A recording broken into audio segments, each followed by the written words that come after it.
Bab salatul kusuf ya? Iya. Hah?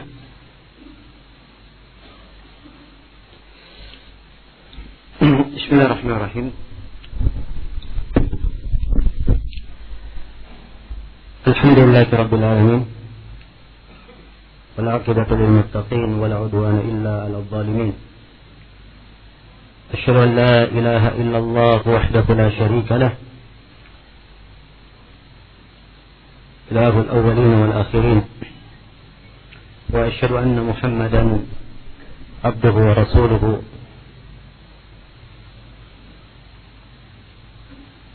صلى الله عليه وعلى آله وصحبه ومن تبعهم بإحسان إلى يوم الدين أما بعد.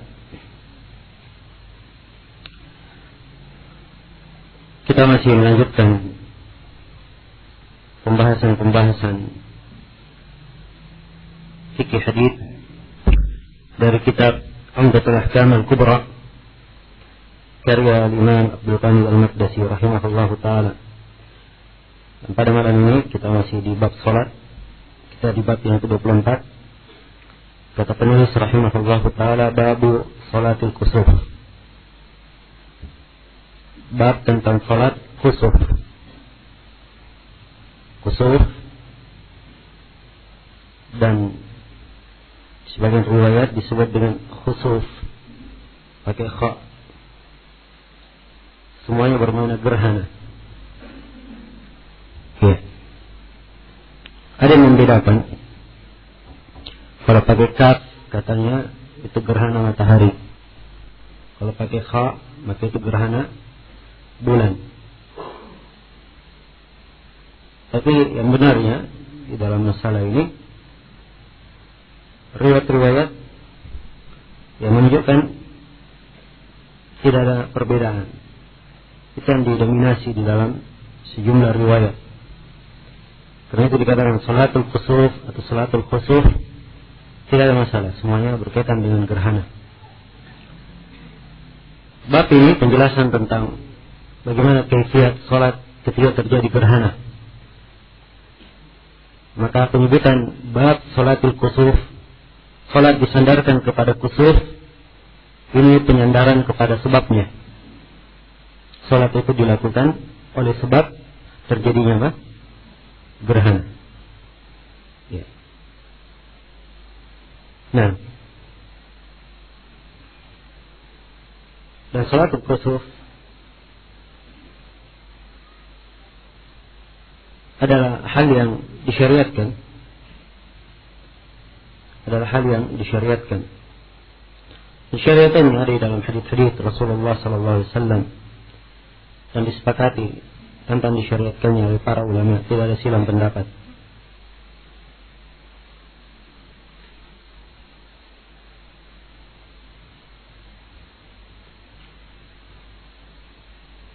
Nah, dan di dalam bab ini penulis rahimahullah ta'ala akan menjelaskan sejumlah hadis yang berkaitan dengan al-kusuf, gerhana itu. Ya, dan dimaklumi bahwa yang dinamakan gerhana, baik itu gerhana matahari ataupun gerhana bulan. Ya. Gerhana itu terjadi karena matahari dihalangi oleh apa? Oleh bulan. Di antara matahari dan bumi dihalangi oleh bulan, maka terjadilah gerhana tersebut. Iya. Dan gerhana itu dinamakan gerhana, kadang ada yang disebut dengan nama gerhana total, menutupi seluruh matahari di sebuah tempat. Sebab kalau di seluruh penjuru dunia ditutup oleh bulan, tidak mungkin.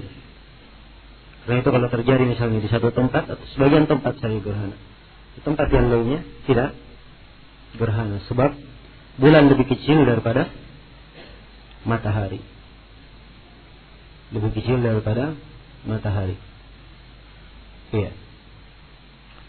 Maka gerhana itu kan terjadi karena tertutupi sebagiannya atau tertutupi seluruhnya. Itu yang disebut gerhana.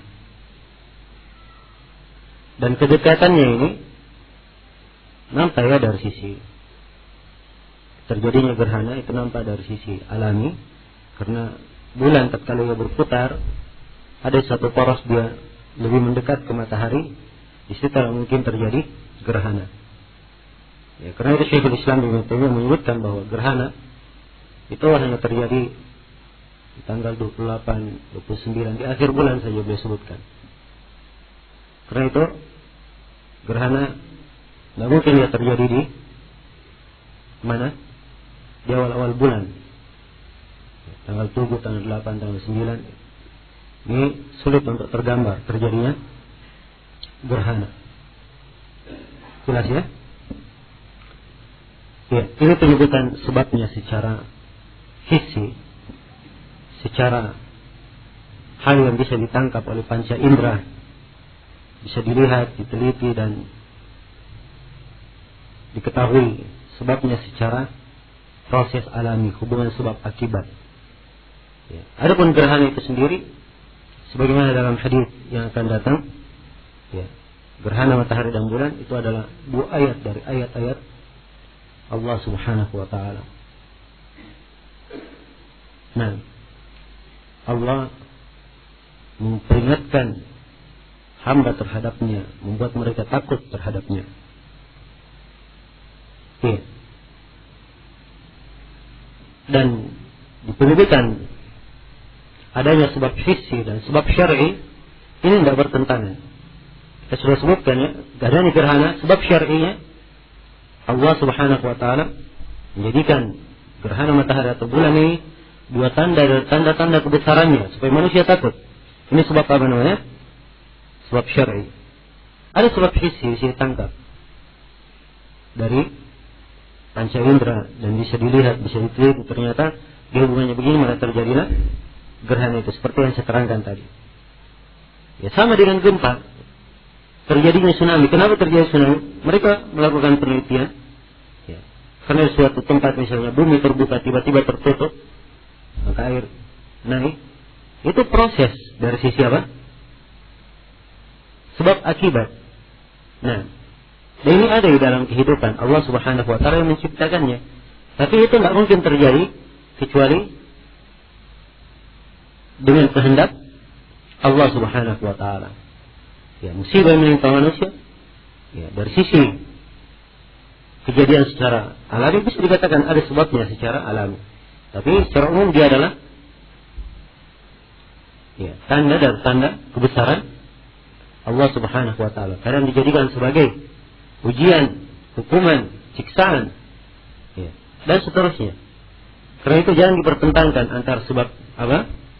Hissi dan sebab syar'i. Tidak bertentangan sama sekali.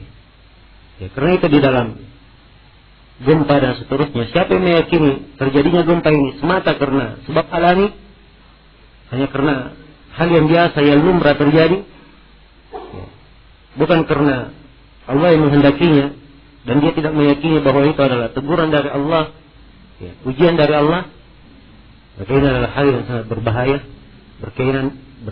bertentangan dengan akidah seorang muslim. Ya.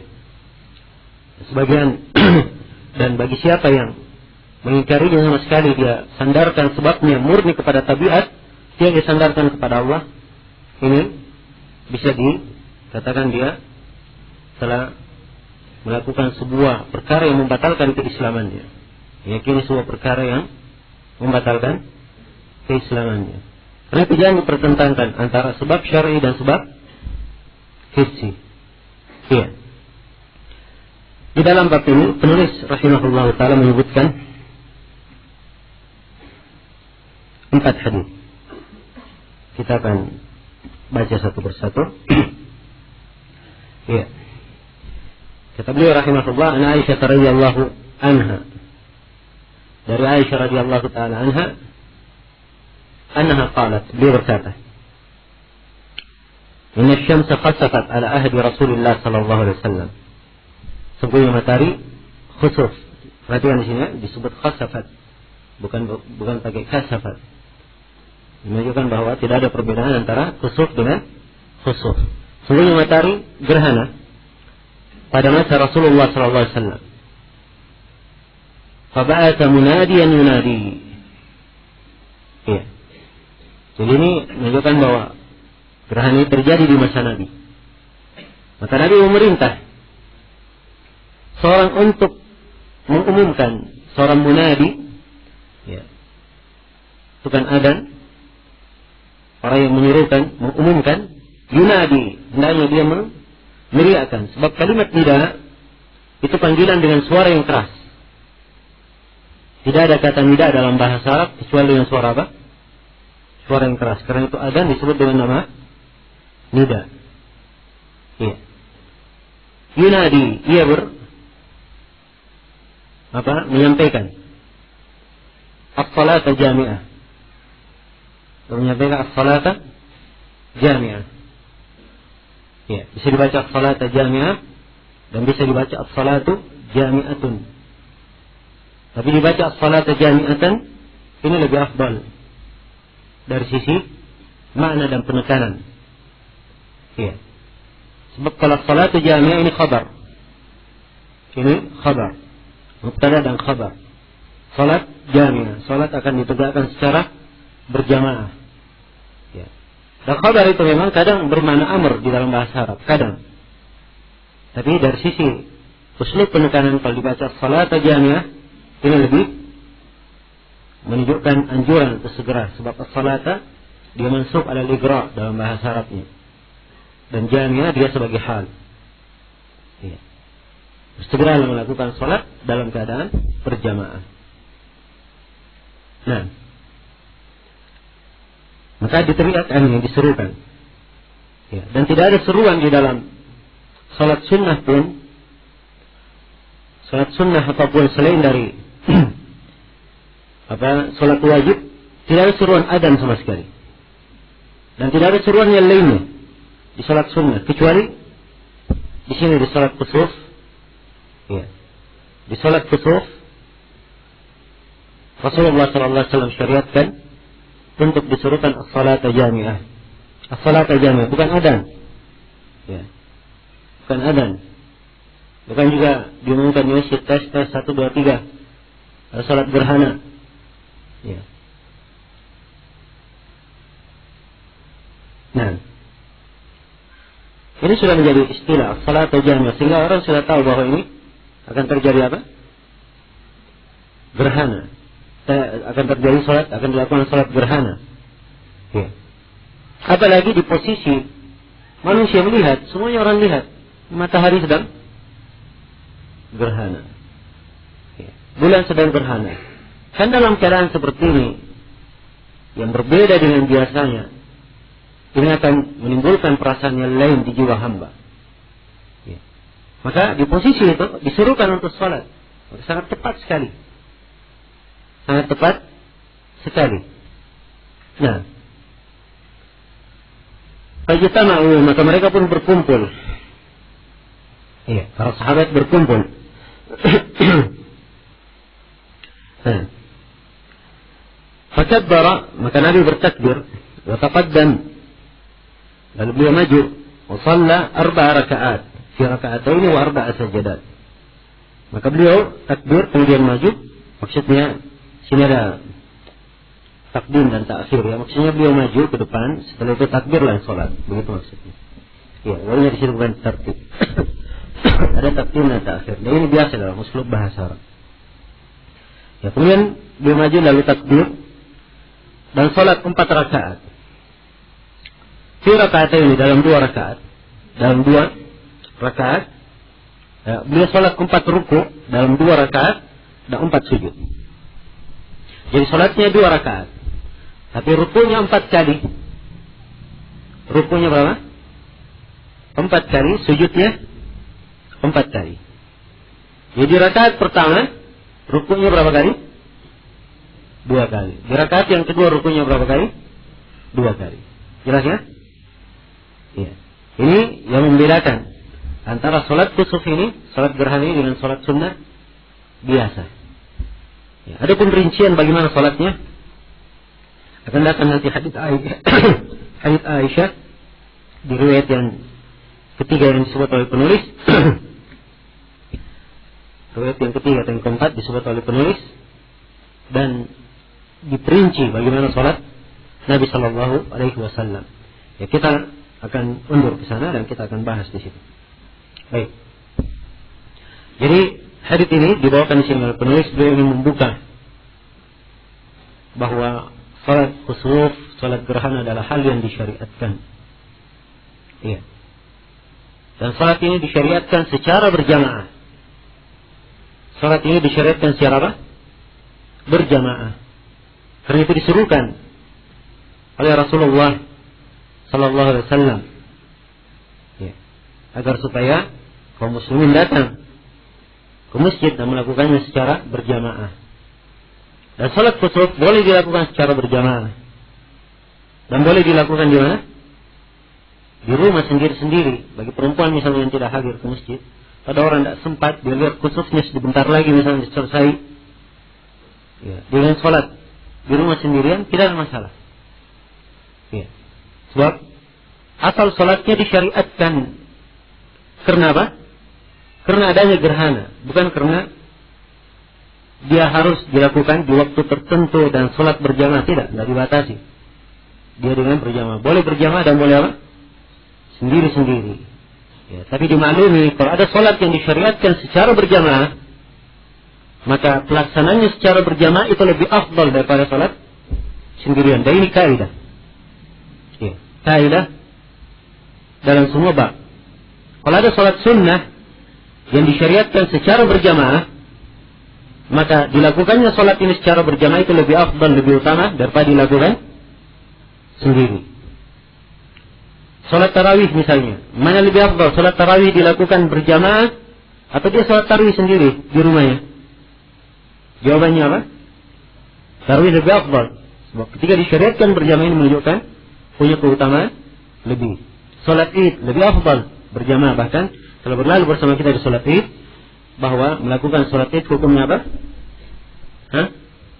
Wajib apa? Wajib ain atau wajib kifayah? Hah? Wajib ain atau wajib kifayah? Ya, ada siapa pendapat di dalam para ulama.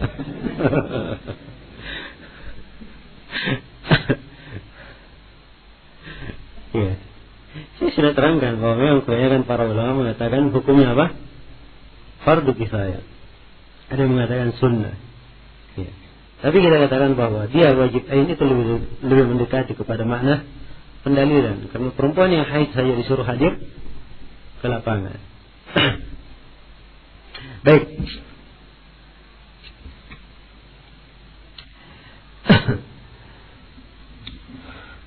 Ya.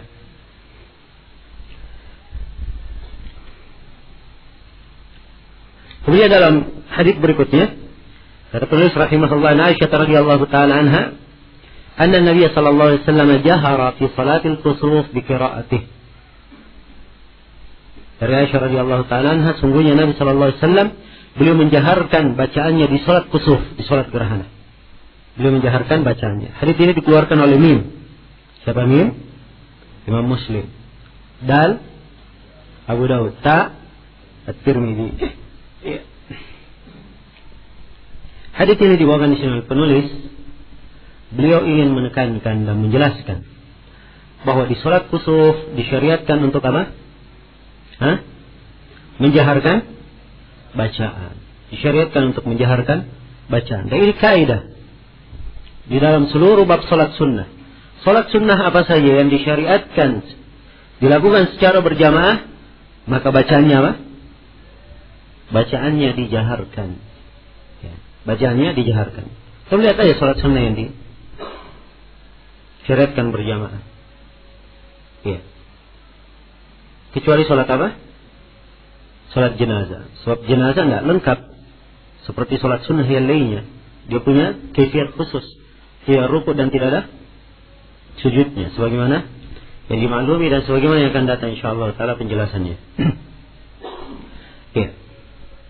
Di bab salat jenazah, 2 bab lagi kita akan ketemu. Ya. Baik. Maka di sini hadis ini dibawakan oleh penulis, beliau ingin menjelaskan bahwa bacaan Rasulullah dijaharkan di salat gerhana, di salat kusuf. Ya. Karena itu di dalam sebagian riwayat diterangkan apa yang dibaca oleh Nabi sallallahu alaihi wasallam. Ya. Apa yang dibaca oleh Rasulullah sallallahu alaihi wasallam. Tapi mungkin akan kita lihat nanti di pembahasan hadis tentang kaifiyat salatnya secara detail. Dalam hadis yang ketiga, kata penulis, An Abi Sa'id al-Ansari, An Abi Mas'ud al-Ansari radhiyallahu taala anhu annahu qala. Dari Abu Mas'ud al-Ansari radhiyallahu taala anhu, beliau berkata, qala Rasulullah sallallahu alaihi wasallam, Rasulullah sallallahu alaihi wasallam bersabda, "Inna asy-syamsa wal qamara ayatan min ayatillahi azza wa jalla." Sesungguhnya matahari dan bulan adalah 2 ayat dari ayat-ayat Allah azza wa jalla. Yukhawwifu Allahu bihim ibadah. Ya Allah membuat para hambanya itu takut kepadanya dengan munculnya 2 tanda ini, dengan terlihatnya. Wa innahuma la yuksafani li mauti ahadin minan nas. Dan sesungguhnya matahari dan bulan ini tidak gerhana. Ya, dia tidak gerhana karena ada manusia meninggal. Dan dalam sebagian riwayat tidak terjadi gerhana ini karena ada yang lahir. Ya. Tidak ada. Nah, ini menolak sebagian sangkaan. Oh, yang terjadi gerhana karena ada orang penting, orang besar yang meninggal misalnya. Oh, ini akan terjadi gerhana sebab ada orang yang sangat bermanfaat bagi umat lahir di hari ini. Ya, ini semua pemahaman yang tidak benar. Dibantah dan diterangkan di dalam hadits ini, ya, tidak ada kusuf karena itu. Bahkan dia adalah tanda dari tanda-tanda kebesaran Allah. Perhatikan ya, disebut dengan takbir ayah. Ayah. Nah, langit, bumi itu dari tanda dan tanda kebesaran Allah. Tapi dia dimasukkan ke dalam ciptaan Allah itu lebih mendominasi. Sebab kalimat ayah itu biasanya ada bentuk tahaddi di dalamnya. Ada bentuk tantangan dan ada bentuk sesuatu yang akan mengingatkan seseorang. Iya. Menjadi pusat perhatian. Biasanya begitu dalam makna ayat. Jelas ya? Ada kata ayat. Karena itu ayat-ayat Al-Quran semuanya disebutkan ayat. Sebab dia dengan sifat ini. Ya. Silih bergantinya siang dan malam. Ini ayat dari ayat Allah. Sebab ini nampak. Matahari dan bulan. Ini ayat dari ayat-ayat Allah subhanahu wa ta'ala. Ya. Matahari terbenam. Kemudian terbit lagi. Ya, bulan nampak di waktu malam. Sangat terang di bulan purnama. Ada kalanya dia tidak nampak. Ini dari tanda-tanda kebesaran Allah. Seorang mengambil ibrah darinya. Kemudian Rasulullah bersabda, "Fa'idza ra'aitum minha syai'an." Kalau kalian melihat sesuatu darinya, maksudnya kalau kalian melihat gerhana ini, fasallu, maka salatlah kalian. Ya.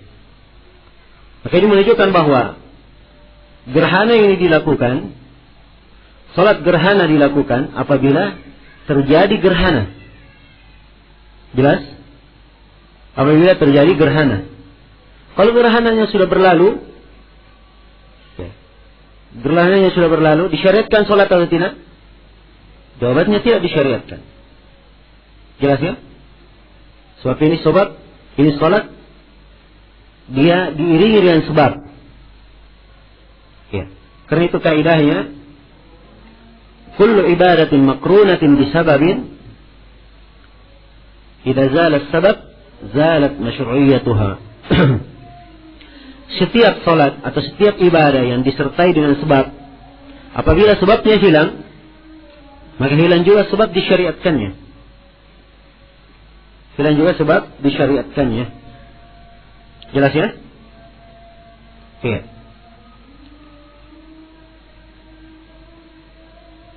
Salat misalnya apa? Tahiyatul masjid. Disyariatkan karena sebab. Tapi kalau dia tidak di masjid, tidak disyariatkan salat itu. Tidak ada sebabnya. Ya.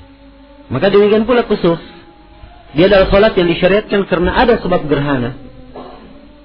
Ya.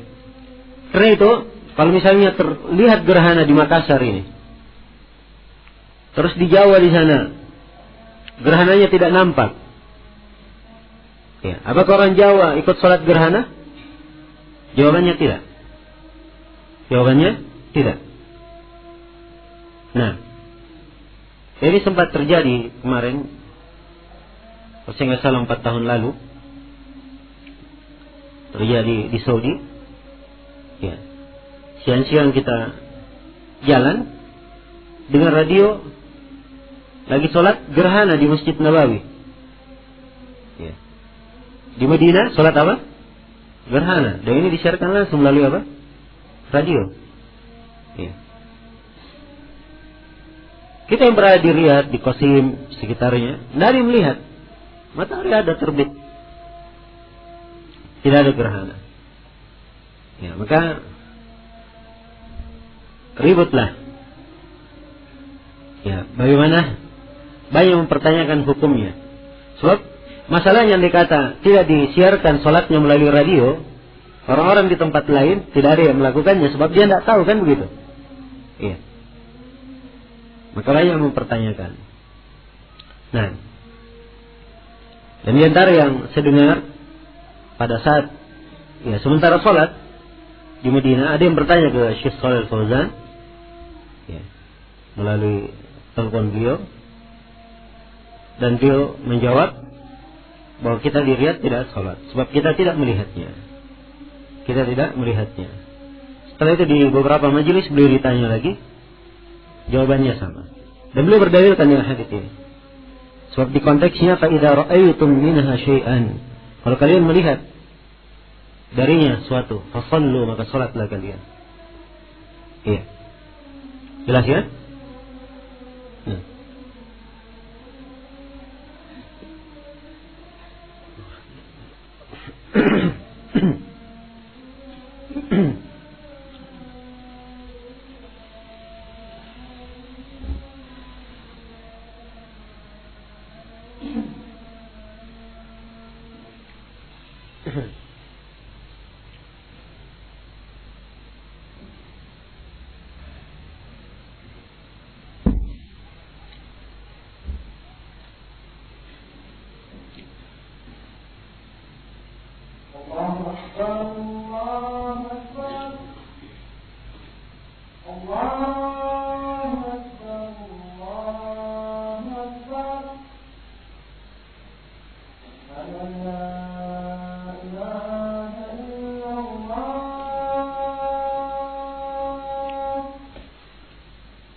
Ya, di sini masih ada dua pembahasan.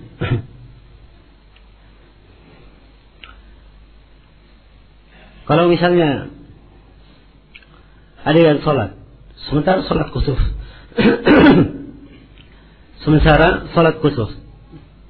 sholat gerhana. Nah, sementara sholat karena imamnya bacanya panjang, ya datang orang yang mengabarkan gerhananya sudah selesai. Gerhananya sudah selesai. Padahal imamnya belum selesai sholat. Ya. Apa yang dilakukan? Apakah dia putus sholatnya? Atau dia lanjutkan? Ya, jawabannya kalau putus sholat nggak boleh. Kapan dia sudah mulai ibadah, dia lanjutkan. Jelas ya? Maka harusnya dia lanjutkan. Dia ringkas sholat. Dia perpanjang. Langsung dia ringkas untuk menyelesaikan saja. Sebab tidak disyariatkan lagi dia memperpanjang. Karena gerhananya sudah apa? Sudah selesai. Jelas ya? Maka disyariatkan dia melanjutkan sholat, tapi dia melakukannya ringkas dan ringan sholatnya. Baik. Yang kedua, kalau misalnya sedang gerhana, ya, tiba-tiba mendung, tertutup oleh awan, tidak kelihatan mataharinya, tidak kelihatan sudah gerhananya, sudah selesai atau belum. Ya. Apa yang dia lakukan? Ya. Biasanya kalau ada gerhana itu, ya, sudah ada banyak info-info pengumuman sudah. Biasanya begitu.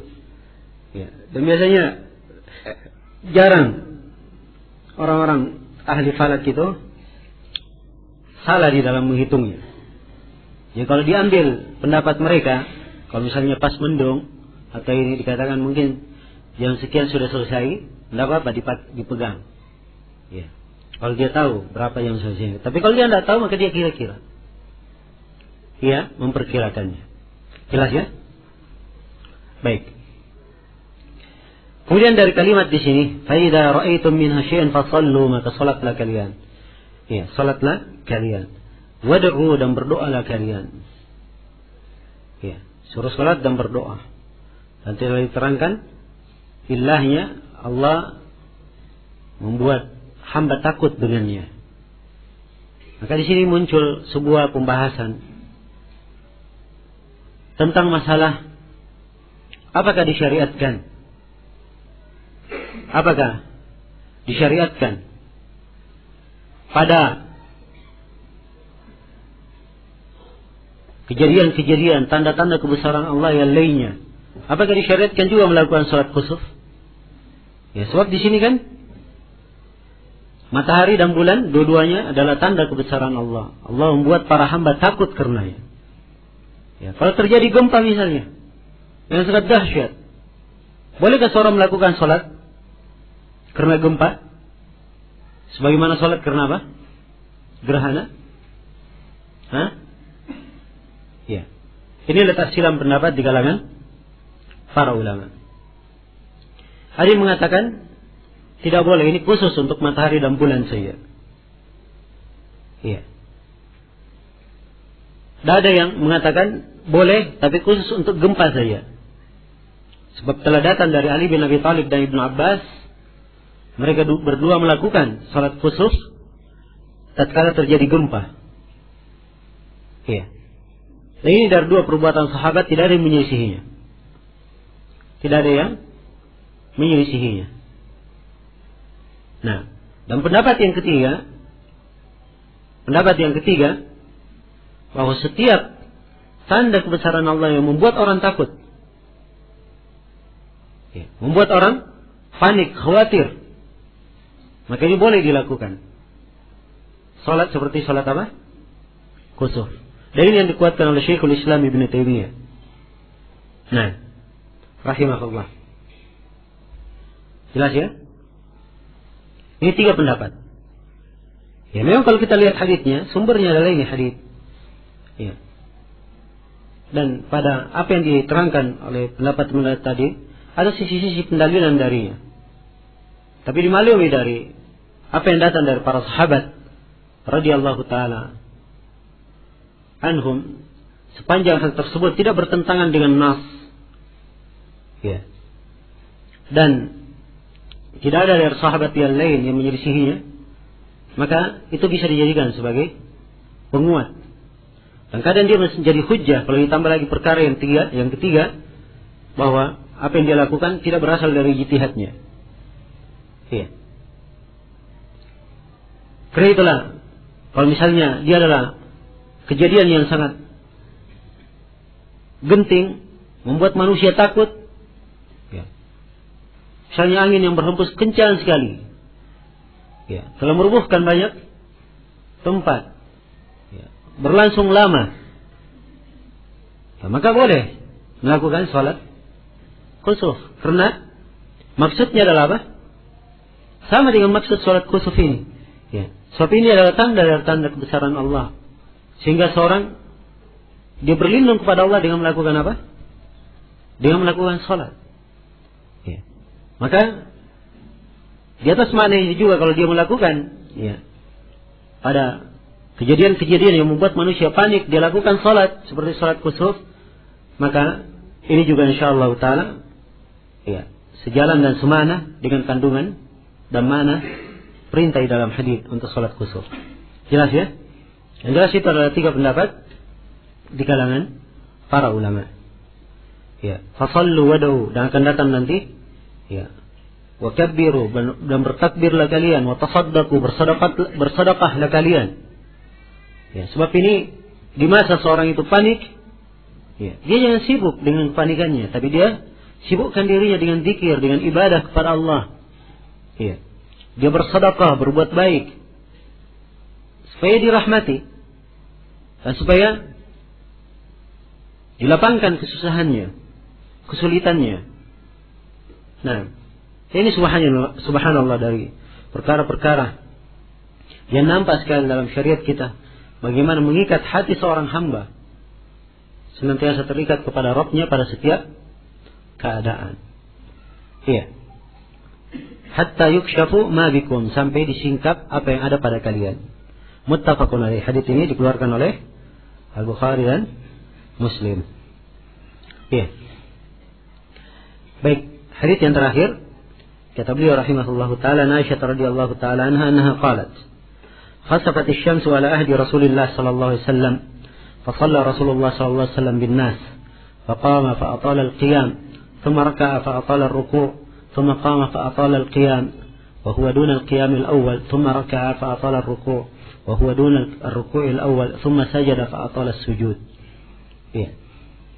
ثم فعل في الركعة الأخرى مثل ما فعل في الأولى، ثم انصرف وقد تجلت الشمس فخطب الناس فحمد الله وأثنى عليه، ثم قال إن الشمس والقمر آيتان من آيات الله عز وجل لا يخسفان لموت أحد ولا لحياته، فإذا رأيتم ذلك فادعوا الله وكبروا وصلوا وتصدقوا. ثم قال يا أمة محمد، والله يا أمة محمد ما من أحد أغير من الله أن يزني عبده أن تزني أمته يا أمة محمد، والله لو تعلمون ما أعلم لضحكتم قليلا ولبكيتم كثيرا، وفي لفظ فاستكمل 4 ركعات في 4 سجدات. متفق عليه. Ya, dari Aisyah radhiyallahu taala anha beliau berkata, matahari pernah gerhana di masa Rasulullah sallallahu alaihi wasallam, maka Rasulullah salat mengimami manusia. Faqama, beliau berdiri. Ya, beliau berdiri. Menunjukkan bahwa salat kusuf berdiri sama dengan salat lainnya. Dan telah berlalu di hadits yang pertama, kabbir, fakabbar, beliau bertakbir, takbiratul ihram. Ya, jelas ya? Takbiratul ihram. Nah, maka beliau berdiri salat, faqala al-qiyam, panjang sekali berdirinya. Panjang sekali berdirinya. Tsumma raka'ah. Kemudian beliau ruku. Fa'atala ruku. Ya. Kemudian dia perpanjang rukunya. Ya, kalau misalnya dia salat, ya, dia perpanjang bacaan. Kadar bacaannya misalnya 1 jam di rakaat pertama, maka rukunya, ya, boleh saja 1 jam juga dia ruku, ya, Sebab di sini disebutkan fa'atala ruku. Walaupun ada sebagian para ulama yang mengatakan seperduanya dia ruku. Tapi ini pembatasan tidak dalilnya. Ya boleh, yang jelas ruku panjang sekali dan tidak harus sama dengan apa? Sama dengan berdirinya. Yang jelas dia memperpanjang rukuknya. Summa qama, kemudian beliau berdiri kembali. Ya. Beliau berdiri kembali. Nah, ya berdiri kembali. Ya, kalau dia berdiri, dia tentunya membaca apa? Sebab ini dari ruku. Ruku tidak apa yang dibaca? Hah? Sami Allahu liman hamidah, Rabbana walakal hamd. Tetap dibaca. Ya, oleh imam. Setelah itu apa lagi yang dia lakukan? Kembali membaca. Fa'atala ruku, kembali lagi baca. Alhamdulillahirabbil alamin. Setelah itu baca lagi surah. Ya, tidak sujud tapi berdiri membaca lagi. Jelas ya? Ya. Tapi bacaannya kata beliau fa'aqama al-qiyam wa huwa duna al-qiyamil awal. Beliau membaca panjang tapi bacaannya panjangnya di bawah apa? Rakaat di bawah ruku yang pertama tadi. Lebih pendek dari ruku yang pertama. Ya, ruku yang kedua ini di rakaat pertama, ruku yang kedua bacanya lebih pendek daripada ruku yang pertama. Jelas ya? Nah, semaraka kemudian beliau ruku, fa'atala ruku dan beliau memperpanjang ruku, tapi panjang rukunya wa huwa duna ruku'il awal. Panjang rukunya ya, lebih pendek daripada ruku yang pertama. Summa sajada fa'atala sujud, kemudian beliau sujud dan memperpanjang sujud. Ya. Jadi kalau dibilang sujud memperpanjang sujud, maka demikian pula ketika duduk antara dua sujud dia perpanjang supaya seimbang. Jelas ya? Supaya seimbang. Walaupun tidak disebut di sini duduk di antara dua sujud, tapi harusnya diartikan di situ. Iya. Kata beliau, "Tsumma fa'ala fi raka'atil ukhra mithla ma fa'ala fil ula." Kemudian beliau kembali melakukan pada rakaat yang kedua seperti yang dilakukan di rakaat yang pertama. Ya, tapi tentunya rakaat yang kedua ini bacanya lebih pendek daripada apa? Rakaat yang pertama. Kalau misalnya di rakaat yang pertama, ruku pertamanya dia baca 1 juz. 1 juz itu 10 lembar. Ya. Ruku yang keduanya setelah ruku yang kedua dia baca apa? Hah? Dia baca misalnya 8 halaman. Dia cuma baca 8 lembar. Jelas. Jadi beda dua. Karena lebih bacaan yang kedua, di ruku yang kedua lebih ringkas daripada apa? Yang pertama. Ya, begitu di rakaat yang kedua, di berdiri yang pertamanya untuk ruku yang pertamanya di rakaat yang kedua, maka dia baca misalnya ya, 8 lembar atau 7 lembar. Ya.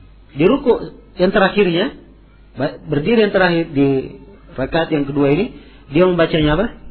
6 lembar atau 5 lembar. Dia peringkas. Ya, apa? Yang jelas dia lebih pendek daripada sebelumnya. Jelas ini? Iya. Nah,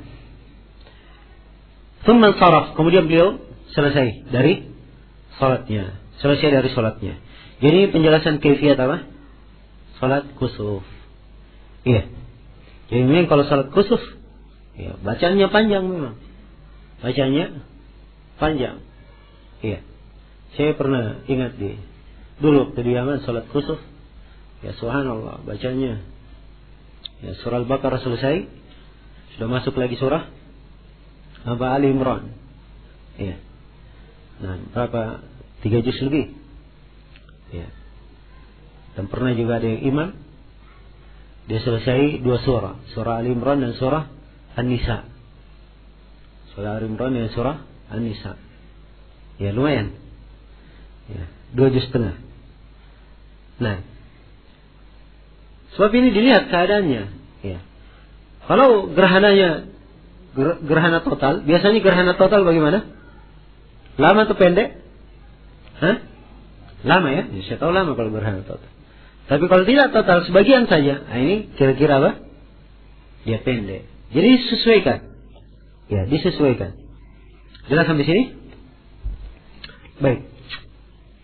Ya, kalau kita di Indonesia ini jarang ya terjadi gerhana. Mungkin terjadi dalam sekian tahun berapa kali. Ya.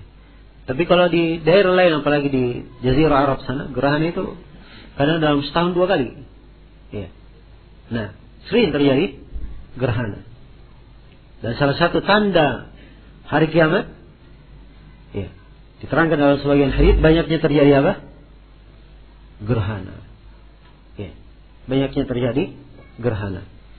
Ini memberikan makna yang lebih mendalam kepada kita. Sebenarnya apa maksud dari gerhana ini?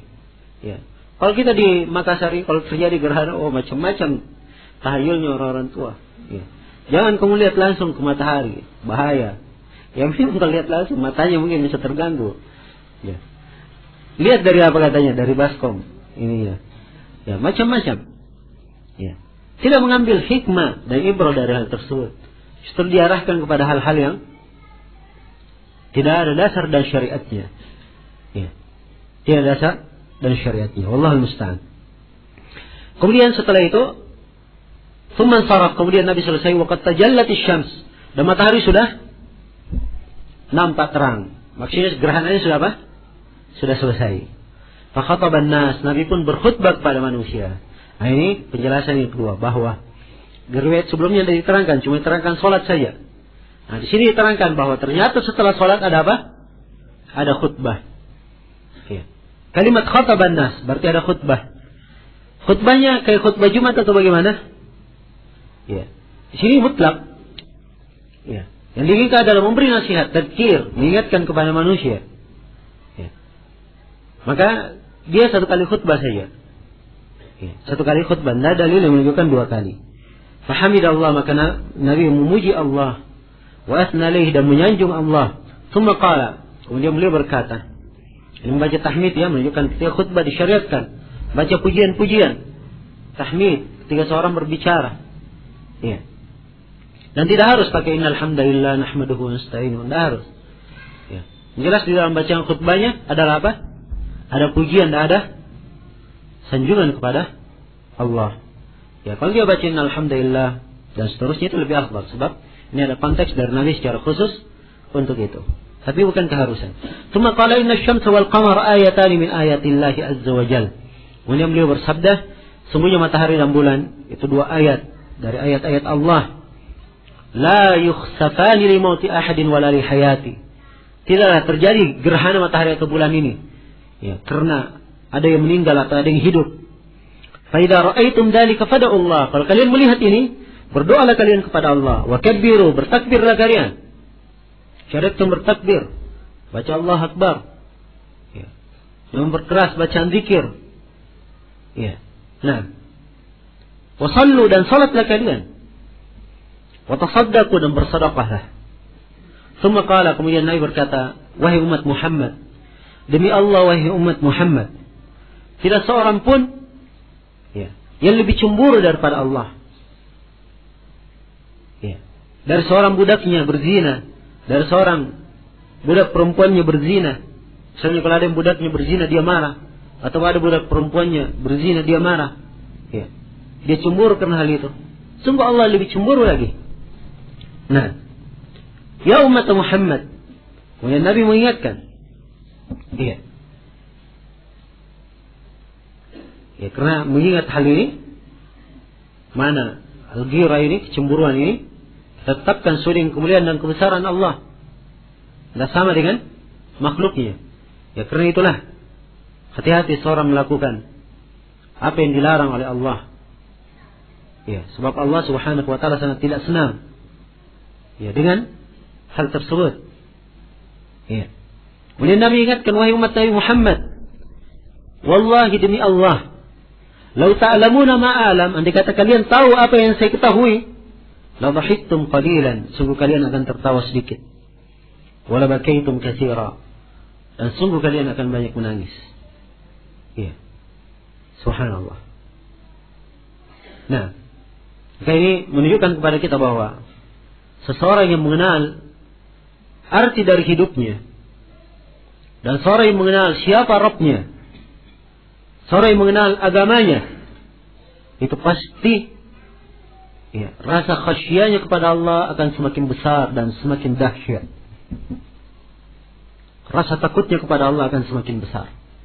Sehingga Nabi ibaratkan di sini, andai kata kalian tahu seperti apa yang saya ketahui, kalian akan sedikit tertawa dan akan banyak menangis. Iya.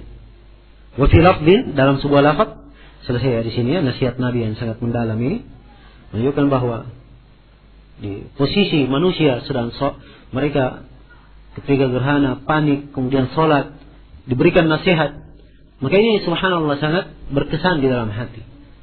Ya. Kemudian diterangkan di akhir riwayat, wa fi lafdin, dalam sebuah riwayat, fastakmal 4 rakaat fi 4 sajadat. Beliau sempurnakan 4 ruku dalam 4 sujud.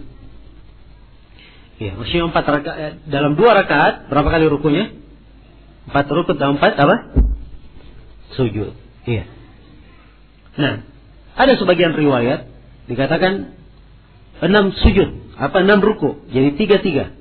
Ada sebagian riwayat 4-4. Iya. Dan ini riwayat-riwayat sebenarnya letak iskal. Iya. Ya, andai kata syah semuanya, ya, walaupun sebagiannya ada yang mengatakannya lemah, dikritik oleh para a'immah. Iya. Andai kata semuanya syah, maka dikatakan kadang ini dan kadang itu. Tapi ya, mengatakan seperti ini juga adalah hal yang sangat muskil sekali. Ya. Kenapa? Sebab disebutkan oleh sebagian para ulama kita bahwa kejadian khusuf ini di masa Nabi hanya terjadi sekali. Ya. Jadi mengatakan kadang ini, kadang itu, kejadiannya cuma sekali. Ya. Karena itulah yang paling hati-hatinya kalau seorang mengambil kebanyakan riwayat. Salatnya 2 rakaat dengan 4 kali ruku dan 4 kali sujud. Ini yang paling amannya. Sebab ini yang ditunjukkan oleh kebanyakan riwayat. Iya. Wallahu ta'ala alam. Baik. Ini akhir dari pembahasan kita berkaitan dengan salatul kusuf.